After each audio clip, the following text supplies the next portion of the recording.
नमस्कार दोस्तों, good evening. मेरी इस इतिहास की ऑनलाइन क्लास में आप सभी का हार्दिक अभिनंदन, स्वागत है। आशा करता हूं कि आप इस वैश्विक महामारी के दौरान सभी घर पे हो, सुरक्षित हो और आपका जो अध्ययन है वो निरंतर चल रहा है। तो चलिए अपन बात करते हैं अशोक के अभिलेखों की। अपन ने बात की थी कि अशोक के जो अभिलेख हैं उनमें सबसे महत्वपूर्ण है अशोक के बृहत शिलालेख या मुख्य शिलालेख। दूसरे प्रकार के जो अशोक के शिलालेख हैं वो हैं लघु शिलालेख। लघु शिलालेखों की संख्या निश्चित नहीं है। वर्तमान तक भी देखा जाए तो अशोक के जो लघु शिलालेख हैं वो मिल रहे हैं। नवीन जो खोज हो रही हैं, नवीन जो शोध हो रहे हैं, उनमें अशोक के लघु शिलालेख मिलते हैं। अब यहाँ से अपन बात करते हैं कि अशोक के जो लघु शिलालेख हैं उनसे संबंधित कौन कौन से प्रश्न बनते हैं या अशोक के कौन कौन से लघु शिलालेख महत्वपूर्ण हैं, उन्हीं की चर्चा यहाँ पे अपन करते हैं। अशोक के जो लघु शिलालेख हैं वो मध्य प्रदेश, राजस्थान, उत्तर प्रदेश, बिहार, कर्नाटक के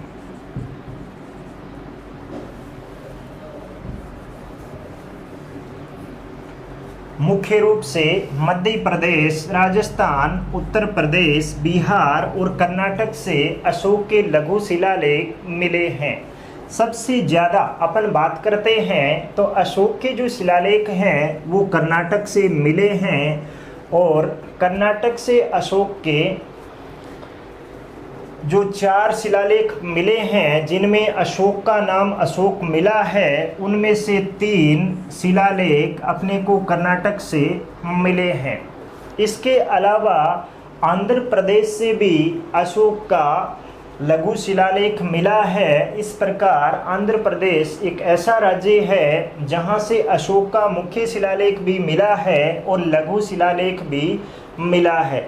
यहाँ पे अपन अशोक के लघु शिलालेखों की बात करते हैं तो सबसे पहले अपन बात करते हैं एक राजस्थान से अशोक का लघु शिलालेख मिला है, भामरू शिलालेख, जो कि जयपुर के पास बेराट से मिला है। भामरू जो अशोक का शिलालेख है यह जयपुर के पास बेराट से मिला है। और अशोक के जितने भी जो लघु शिलालेख हैं उनमें लेखों की अपन बात करते हैं तो अधिकतर जो लघु शिलालेख हैं उनमें लेखों की संख्या 1 है, 1-2 में 2 है। लेकिन ये जो भामरू लघु शिलालेख मिला है इसमें लेखों की संख्या ज़्यादा है। अशोक के जितने भी जो लघु शिलालेख अपने को मध्य प्रदेश, राजस्थान को छोड़ के मध्य प्रदेश, उत्तर प्रदेश, बिहार, कर्नाटक और आंध्र प्रदेश से मिले हैं, उन सब की लगभग विषय वस्तु है वो सेम है। लेकिन ये जो राजस्थान से अशोक का लघु शिलालेख मिला है, भामरू शिलालेख या बेराट लघु शिलालेख, इनकी विषय वस्तु बाकी लघु शिलालेखों से बिल्कुल अलग है। यहाँ पे अपन बात करते हैं भामरू शिलालेख की। ये वर्तमान में कलकत्ता संग्रहालय में है, राजस्थान में ये वर्तमान में नहीं है। राजस्थान से ये प्राप्त हुआ था लेकिन फिर इसे अंग्रेज कलकत्ता ले गए, बंगाल ले गए और वहाँ पे जो म्यूजियम है वहाँ पे ये रखा हुआ है। भामरू शिलालेख की अपन बात करते हैं तो इसमें बौद्ध धर्म के जो त्रिरत्न हैं उनका विवरण मिलता है। बुद्ध, धम्म और संघ। मुख्य रूप से अपन देखें तो त्रिरत्न है वो जैन धर्म से संबंधित है, लेकिन यहाँ पे बौद्ध धर्म के भी जो त्रिरत्न हैं उनका उल्लेख मिलता है साहित्य में। और ये जो तीनों त्रिरत्न हैं इनका उल्लेख अशोक के कौन से लघु शिलालेख में हुआ है तो भामरू या बेराट लघु शिलालेख में इनका विवरण मिलता है। इसके अलावा भामरू जो शिलालेख है, बेराट से जो शिलालेख अशोक का मिला है, जो कि वर्तमान में कलकत्ता म्यूजियम में है, उसमें अशोक को मगध का शासक कहा गया है।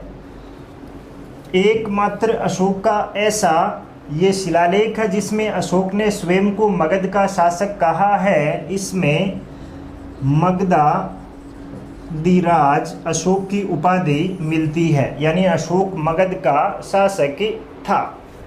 इसके अलावा अपन बात करते हैं अशोक के 4 ऐसे लघु शिलालेख मिले हैं जिनमें अशोक का नाम अशोक मिलता है। तो इसमें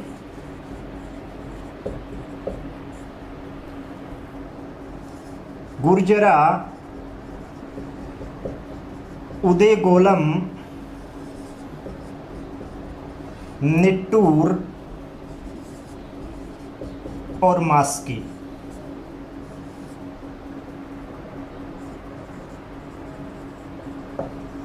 ये मध्य प्रदेश से मिला है। गुर्जरा जो अभिलेख है ये मध्य प्रदेश से मिला है, लघु शिलालेख है, और ये बाकी तीनों कर्नाटक से मिले हैं। इन सभी लघु शिलालेखों में अशोक का नाम अशोक मिलता है। तो यहाँ से भी अच्छा प्रश्न बनता है कि ऐसे कौन से 4 लघु शिलालेख अशोक के मिले हैं जिनमें अशोक का व्यक्तिगत नाम अशोक मिला है। बाकी जो जितने भी अशोक के चाहे मुख्य शिलालेख हो, लघु शिलालेख हो, स्तंभ लेख हो, वहाँ पे अशोक का नाम न मिलके उसकी उपाधियाँ मिली है। जैसे देवानाम प्रियदर्शी या प्रियदर्शी राजा, इस प्रकार की उपाधियाँ अशोक की मिली हैं। बुद्ध शाक्य, कई उपाधियाँ अशोक की मिली हैं। लेकिन ये 4 ऐसे अशोक के शिलालेख हैं जिनमें अशोक का नाम अशोक मिलता है या अशोक का व्यक्तिगत नाम मिलता है। एग्जाम में प्रश्न पूछा जा सकता है यहाँ से कि निम्नलिखित में से किस शिलालेख में अशोक का नाम अशोक नहीं मिलता। नाम दे दिया उदयगोलम, निट्टूर, मास्की और एक और नाम दे दिया जैसे पनगुडरिया। पनगुडरिया नाम दे दिया, तो इसमें कौन सा नहीं होगा? पनगुडरिया जो कि मध्य प्रदेश से मिला है ये नहीं होगा। यहाँ पे थोड़ा सा ये भी ध्यान में रखना है कि गुर्जरा है वो मध्य प्रदेश से और बाकी है वो कर्नाटक से मिले हैं।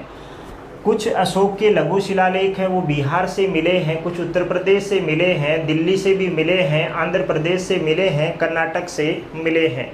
लेकिन यहाँ पे आपके लिए महत्वपूर्ण है गुर्जरा है, उदयगोलम है, निट्टूर है, मास्की है, भामरू है। इन शिलालेखों से संबंधित एग्जाम हैं रिट में, सीटेट में या टीचर से संबंधित अन्य जो एग्ज़ाम है वहाँ पे अधिक पूछे जाते हैं, तो इनको आपको ध्यान में रखना है।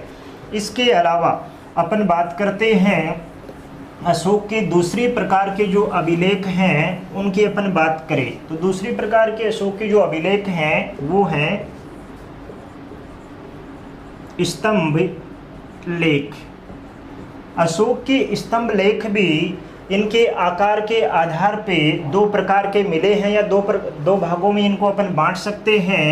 एक अशोक के मुख्य स्तंभ लेख और दूसरे अशोक के लघु स्तंभ लेख। मुख्य स्तंभ लेखों से प्रश्न एग्जाम में ज़्यादा पुटअप होते हैं, ज़्यादा प्रश्न यहाँ से पूछे जाते हैं, ये ज़्यादा महत्वपूर्ण है लघु स्तंभ लेखों की अपेक्षा। तो यहाँ पे आपको ध्यान देना है कि अशोक के मुख्य स्तंभ लेख या अशोक के बृहत स्तंभ लेखों की संख्या कितनी है? संख्या इनकी 7 है, जबकि ये अलग अलग 6 स्थानों से मिले हैं। संख्या कितनी है? 7 है, जबकि कितने स्थानों से मिले हैं? ये 6 स्थानों से मिले हैं। तो अशोक के जो बृहत स्तंभ लेख हैं वो कौन कौन से 6 स्थानों से मिले हैं अपन देखते हैं। पहला दिल्ली टोपरा स्तंभ लेख, दूसरा दिल्ली मेरठ स्तंभ लेख,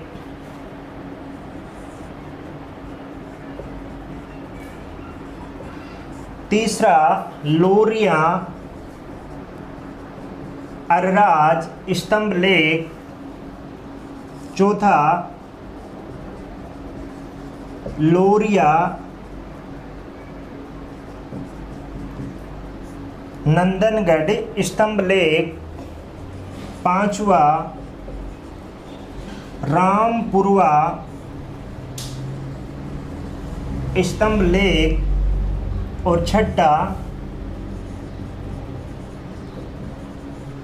कौशाम्बी स्तंभ लेख या प्रयाग स्तंभ लेख या इसे ही अपन इलाहाबाद स्तंभ लेख के नाम से भी जानते हैं।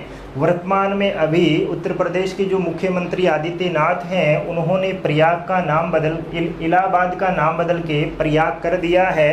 तो पुरानी जो किताबें हैं उनमें इलाहाबाद भी मिल सकता है, आगे से ये प्रयाग ही मिलेगा। तो अपन इनके बारे में देखते हैं। समझने वाली बात यह है कि अशोक के बृहत स्तंभ लेखों या मुख्य स्तंभ लेखों की संख्या कितनी है, तो कितनी होगी 7, यानी कितने लेख मिले हैं 7 मिले हैं। जैसे ये स्तंभ बना हुआ है और इस स्तंभ पे 1 2 3 4 5 6 7 ये 7 लेख लिखे हुए हैं। अब सब पे 7 नहीं है, मात्र दिल्ली टोपरा जो अशोक का मुख्य स्तंभ लेख है उसी पे 7 लेख मिलते हैं। कौन से पे? दिल्ली टोपरा स्तंभ लेख। बाकी पे किसी पे 6 हैं, किसी पे 5 हैं, लेकिन अधिकतम जो संख्या है वो कितनी है? 7 है। इसलिए अशोक के बृहत स्तंभ लेखों की संख्या कितनी मानी जाती है? 7 मानी जाती है। दिल्ली टोपरा स्तंभ लेख, अशोक का पहला स्तंभ लेख कौन सा है? दिल्ली टोपरा, जो कि मूल रूप से अशोक ने हरियाणा में लगवाया था। इससे पहले थोड़ा सा और मैं आपको बता दूं, अशोक के जो स्तंभ लेख हैं या अशोक के जो स्तंभ हैं, पीछे अपन ने बात की थी कि अशोक को लेख लिखवाने की या स्तंभ जो लेख हैं, स्तंभ बनवाने की प्रेरणा कहाँ से मिली। तो ये प्रेरणा कहाँ से मिली थी अशोक को? फारस से, या ईरान भी अपन कह सकते हैं। पहले फारस बोलते थे, वर्तमान में ईरान बोलते हैं। यहाँ का जो शासक था दारा की प्रेरणा से, दारा ने अपने राज्य में स्तंभ लगवाए थे, तो उसी से अशोक को ये प्रेरणा मिली थी। लेकिन इनमें एक थोड़ा सा अंतर है। दारा ने जो स्तंभ अपने राज्य में लगवाए थे वो एकाश्म नहीं है, टुकड़ों में है, पत्थरों को जोड़ के बनाए गए हैं। जबकि अशोक के जो स्तंभ हैं वो एकाश्म हैं, यानी जोड़ के नहीं, एक ही पत्थर के बने हुए हैं। पीछे अपन ने बात की थी कि जो चुनार की खाने हैं वहाँ से पत्थर निकाल के इनको तराश के बनाया गया था। इनकी जो पॉलिश है वो बड़ी ही शानदार है। वर्तमान में भी ये अच्छी चमक है वो इन पे देखने को मिलती है।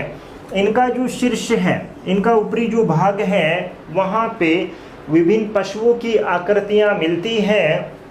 इसके अलावा यहाँ पे अपन देखते हैं एक चौकी बनी हुई है और उसके नीचे उल्टा कमल या घंटे की आकृति बनी हुई है। इसकी बात अपन करेंगे, इनकी विस्तार से चर्चा अपन करेंगे मौर्य कालीन जो कला है वहाँ पे। यहाँ पे थोड़ा सा जानकारी के लिए मैंने बताया कि अशोक के अभिलेख हैं वो कैसे हैं, एकाश्म हैं। फारस या ईरानी शासक दारा से अशोक को ये प्रेरणा मिली थी, लेकिन फारस और भारत के जो स्तंभ लेख हैं इनमें काफ़ी अंतर है। पहला है दिल्ली टोपरा। तो यहाँ से एक अच्छा प्रश्न बनता है कि 7 जो लेख हैं, 7 जो लेख हैं वो कौन से स्तंभ लेख से मिलते हैं? एकमात्र दिल्ली टोपरा से। थोड़ा सा यहाँ पे और एक बार आप देख लो दोबारा कि जितने भी जो स्तंभ लेख मिले हैं इनकी भाषा प्राकृत है, जबकि लिपि इनकी ब्राह्मी है। सभी स्तंभ लेख, मुख्य जो स्तंभ लेख मिले हैं 6, इनकी भाषा प्राकृत है और लिपि ब्राह्मी है। 7 सिर्फ दिल्ली टोपरा पे मिले हैं। ये पहले मूल रूप से अशोक ने हरियाणा के टोपरा में लगवाया था, लेकिन सल्तनत काल के दौरान फिरोज तुगलक के, जो कि तुगलक वंश का शासक हुआ था, तुगलक वंश का तीसरा जो शासक था फिरोज तुगलक के, वह टोपरा से इसे उखाड़ के दिल्ली ले आया और दिल्ली में इसे स्थापित करवा दिया उसने। इस दिल्ली टोपरा स्तंभ लेख पे चौहान शासक के विग्रहराज चतुर्थ का लेख भी मिलता है। फिरोज तुगलक इनको टोपरा से दिल्ली लेके आया था। इसकी जानकारी सल्तनत कालीन साहित्यकार शम्स-ए सिराज ने अपने विवरण में उपलब्ध करवाई है। दूसरा है दिल्ली मेरठ स्तंभ लेख। ये मूल रूप से उत्तर प्रदेश के मेरठ में अशोक ने लगवाया था, लेकिन इसे भी फिरोज तुगलक मेरठ से कहाँ ले आया? दिल्ली ले आया। आगे अपन बात करते हैं लोरिया राज, लोरिया नंदनगढ़ और रामपुरवा। ये तीनों जो अशोक के मुख्य स्तंभ लेख हैं, ये बिहार के चंपारण क्षेत्र से मिले हैं। यहाँ पे अपन देखते हैं इनसे संबंधित कोई महत्वपूर्ण प्रश्न नहीं बनता है, कोई बड़ा प्रश्न नहीं बनता है। सिर्फ नाम आपको ध्यान में रखने हैं। लोरिया अर्राज है, लोरिया नंदनगढ़ है और रामपुरवा है। ये सभी कहाँ से मिले हैं? बिहार के चंपारण क्षेत्र से मिले हैं। अंतिम है कौशाम्बी। अशोक ने मूल रूप से यह स्तंभ लेख कौशाम्बी में स्थापित करवाया था, कौशाम्बी में लगवाया था, लेकिन मध्यकाल के दौरान मुगल शासक के अकबर के समय, अकबर का जो बेटा था जहांगीर, वह इसे कौशाम्बी से ले आया और कौशाम्बी से लाके उसने इसे इलाहाबाद के किले में लगवा दिया। कौशाम्बी से कहाँ ले आया? इलाहाबाद। मुस्लिम काल से पहले इलाहाबाद का नाम क्या था? प्रयागराज था, इसलिए इसे प्रयाग स्तंभ लेख के नाम से भी जाना जाता है। वर्तमान में भी इसका क्या नाम है? प्रयाग है। अकबर के समय से लेके और अपन बात करते हैं 2020 तक की, तो इस जगह का नाम इलाहाबाद रहता है। अकबर ने इसका नाम चेंज कर दिया था, प्रयागराज को इलाहाबाद बना दिया था। इसलिए कई जगह इलाहाबाद स्तंभ लेख के नाम से भी इसे पुकारा जाता है, या कई किताबों में इलाहाबाद स्तंभ लेख भी इसका नाम आपको मिल जाएगा। ये बड़ा ही महत्वपूर्ण है। इससे संबंधित कई प्रश्न यहाँ पे बनते हैं। सबसे पहले इसको मूल रूप से कहाँ लगवाया गया था? कौशाम्बी में।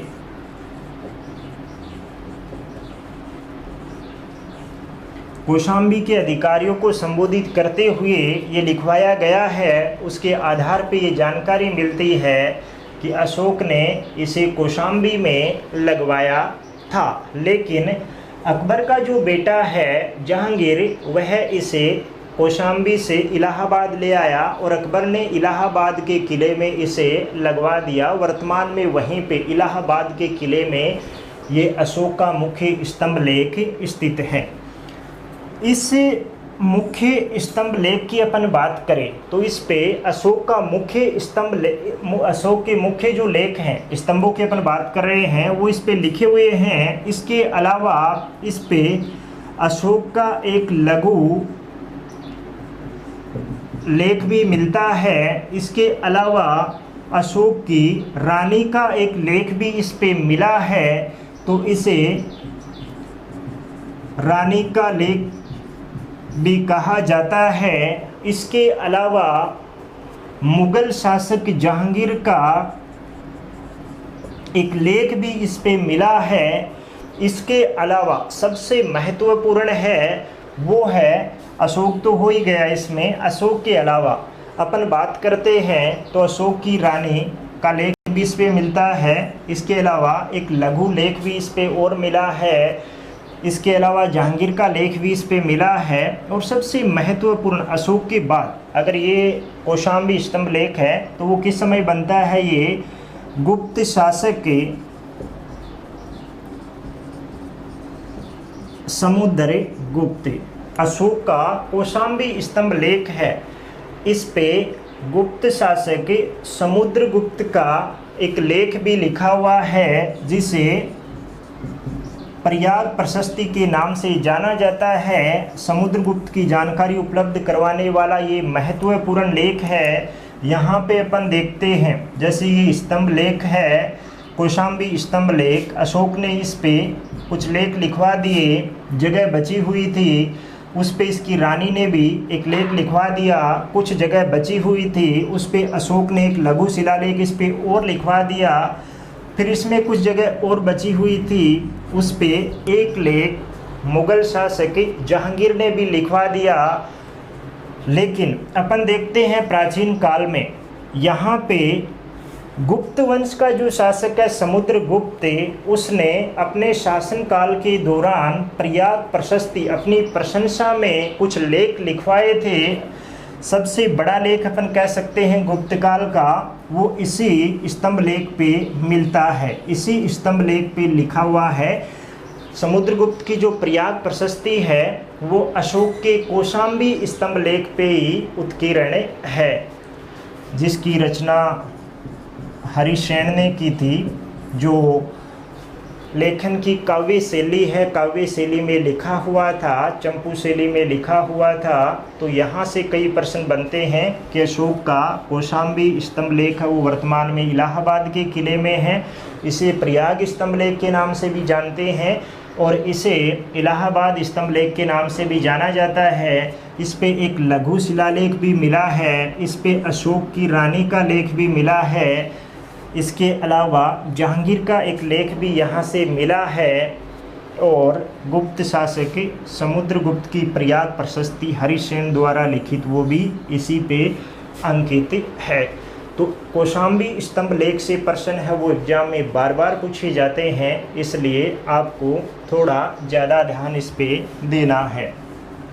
आगे अपन बात करते हैं अशोक के स्तंभ लेखों की। अपन ने बात की अभी अशोक के स्तंभ लेखों में मुख्य स्तंभ लेखों की, जिनकी संख्या कितनी है? 7 है। और कितने स्थानों से मिले हैं? 6 स्थानों से ये मिले हैं। दिल्ली टोपरा, दिल्ली मेरठ, लोरिया अर्राज, लोरिया नंदनगढ़, रामपुरवा और कौशाम्बी से। अब अपन अशोक के स्तंभ लेखों में बात करते हैं लघु स्तंभ लेखों की। लघु स्तंभ लेखों की न तो संख्या निश्चित है और न ही अभी तक कोई इनके स्थान हैं वो निश्चित है। वर्तमान में कुछ और नए स्तंभ लेख भी मिल रहे हैं या हो सकता है कि कुछ और नए स्तंभ लेख मिल जाए।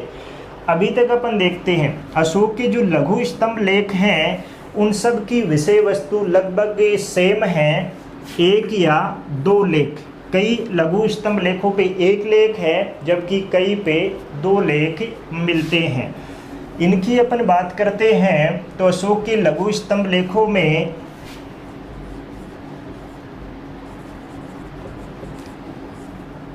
अशोक का लघु स्तंभ लेख नेपाल में स्थित तराई में जो क्षेत्र है लुम्बिनी, वहाँ से अशोक का लघु स्तंभ लेख मिला है। इससे हमें मौर्य काल की आर्थिक जानकारी मिली है। यहाँ से जितने भी जो अभिलेख हैं वो किससे संबंधित हैं? अशोक के आदेशों से संबंधित हैं, उसकी जो आज्ञाएं हैं, उसका जो निवेदन है उनसे संबंधित है, यानी राजनीति से संबंधित है अधिकतर। लेकिन ये किससे संबंधित है? आर्थिक जानकारी उपलब्ध करवाने वाला अशोक का लघु लघु स्तंभ लेख कौन सा है? लुम्बिनी है। ये कहाँ से मिला है?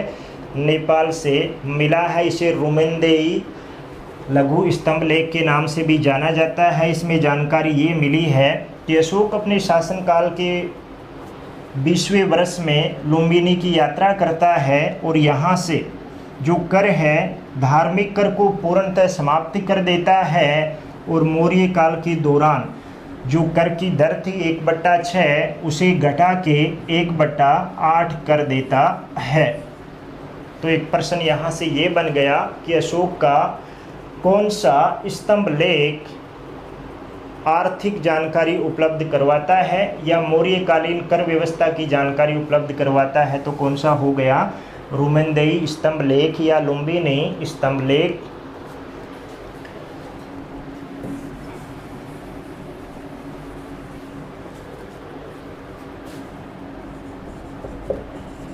सांची, सारनाथ,